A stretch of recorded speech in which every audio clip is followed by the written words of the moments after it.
Hey, how's it going? Today's episode, we're going to do it on a buddy of mine, Gil Martinez. He's a graphic designer slash skateboarder, and he just moved down to North Hollywood maybe about a year ago, so we're going to go ahead and give you a little slice of his life and see what's been going on since he's been down here.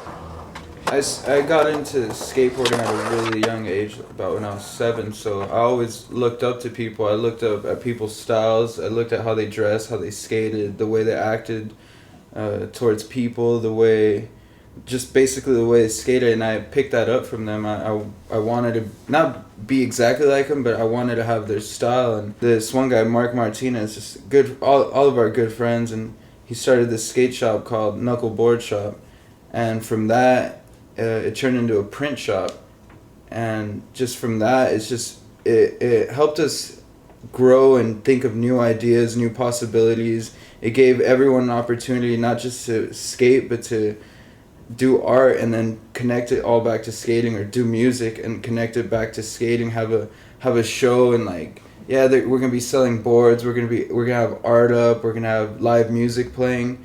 And he inspired all of us, basically, just to inspire ourselves and to keep going with our dreams and not give up, So basically it's just him and everyone else that's still skating, that's still making art, making music. If they're into something else, it's all good. But if they just keep harnessing that energy and keep going, then that's what's going to make it happen. Style, it's everything. It's since you were born, you've had style. It's the way you walk, the way you think about things, the way you connect with people, the way you wake up in the morning. It's how good you make things look, how comfortable you look doing whatever it is that you do. If you're skateboarding and you're skating a certain way and it looks weird but it looks good at the same time, then that's your style. If you're grocery shopping and you put your groceries in a certain way, or you walk around the aisle differently, or whatever. It's just how you do it. It's being yourself, being authentic to how you feel comfortable in your own shoes. Yeah. Would you consider working with any of these individuals?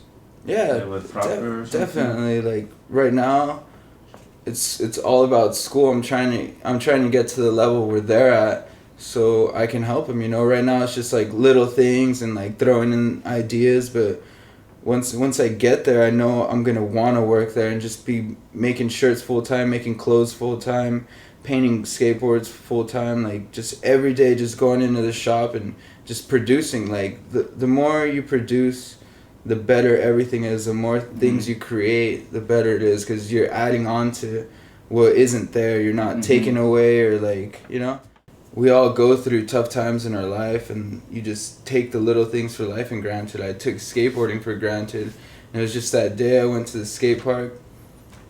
I was by myself. It was a day when I was hurt, and I knew I should have not been skating that day, and I ended up hurting myself even more. I broke my ankle. I got surgery. I got a plate and 5 screws in here.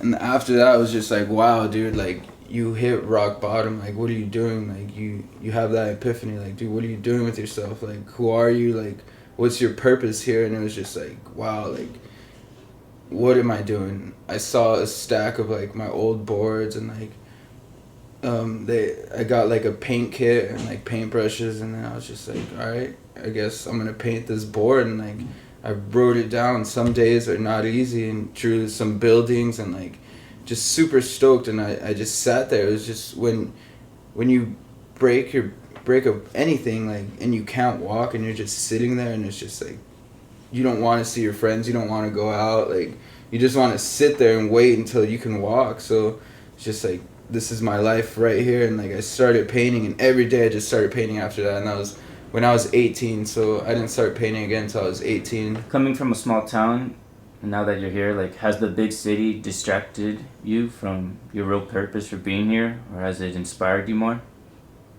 Yeah, definitely. It goes both ways on and off. Like when I first moved out here, it was just two of us, and so it was so hard. Like it was just you had so much time alone to yourself, and you're just walking out on the streets, like taking the metro, and then you're seeing all these like billboards with like super hot chicks and like girls everywhere walking around, like just crazy people as well. Like just you see the evil. There's a lot of evil out here, but there's also a lot of good, you know. So it's up to you every morning when you wake up. It's like, am I gonna attract this evil into me, or am I gonna attract all the good into me? So every day it's just like, no, like just good, dude, good thoughts, man. Use everything. And I remember like this teacher told me, he's like when you're doing work, you're gonna find yourself to the point where like you completely forget about everything. You forget about your phone. You forget like